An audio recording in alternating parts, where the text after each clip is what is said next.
Soldi spesi in viaggi, alberghi, auto di lusso e palestre esclusive, ingenti somme di denaro emerse dalle distinte bancarie, proverebbero la malagestione che ha portato al fallimento il gruppo dei quotidiani Free Press e Polis.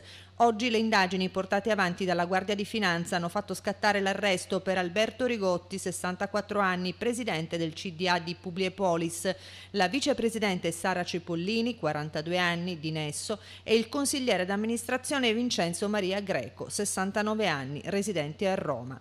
Questi ultimi due sono agli arresti domiciliari.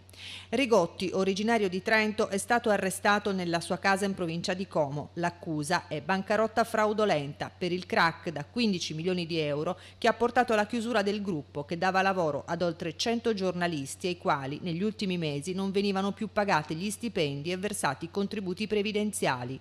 Secondo quanto emerso dalle indagini del nucleo di polizia tributaria, il fallimento della Publiepolis era stato una conseguenza di una gestione che aveva lo scopo di favorire senza alcun giustificato motivo alcuni creditori in danno di altri. Dal 2007 al 2010, sempre secondo quanto emerso dagli accertamenti della Guardia di Finanza, sono stati utilizzati beni della Publiepolis per pagare i creditori della sua capogruppo, la Epolis, senza alcuna tutela per la par condicio dei crediti, per un valore complessivo di quasi 15 milioni di euro, il tutto tramite artifizi contabili e bancari.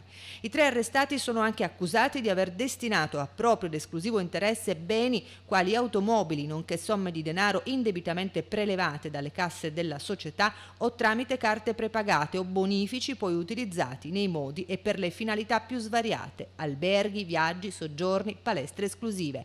Insomma, una mala gestione secondo i finanzieri che avevano fatto scattare l'indagine nel 2011 dopo il crack della società.